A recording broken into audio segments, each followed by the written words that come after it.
పోలీసులు తప్పుడు పనులు చేస్తే ఖచ్చితంగా వారు కూడా జైలుకు వెళ్లక తప్పదని మెదక్ ఎంపీ రఘునందన్ రావు హెచ్చరించారు.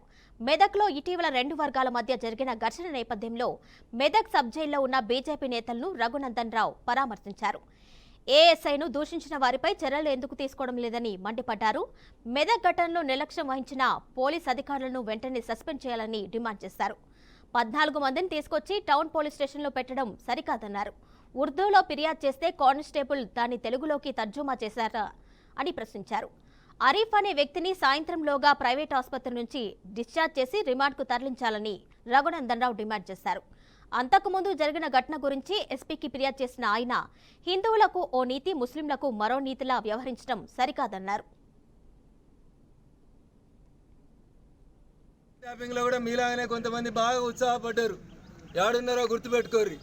నేను మళ్ళీ చెప్తా ఉన్నా, మెదక్లో ఉన్న 2 సిఐలకి మీ వీడియోలు, మీ సీసీ ఫుటేజ్లు నేను ఇప్పుడు వస్తున్న ఎస్పీ ఆఫీస్కి, టౌన్ పోలీస్ స్టేషన్లో ఉన్న 14 మందిని మీరు పంపిస్తే మేము ఎస్పీ ఆఫీస్ నుంచి ఇంటికి పోతాం.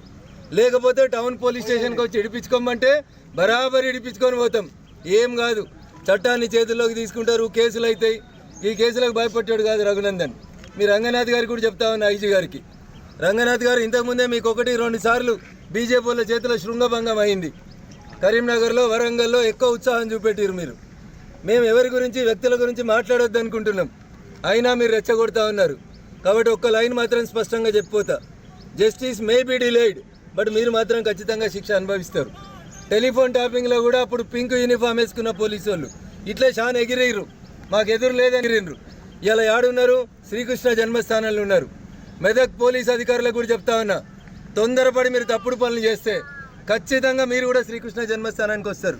ఇది నేను మెదక్ ఎంపీగా మా మెదక్ ప్రజలకు ఇస్తున్నటువంటి బాధ.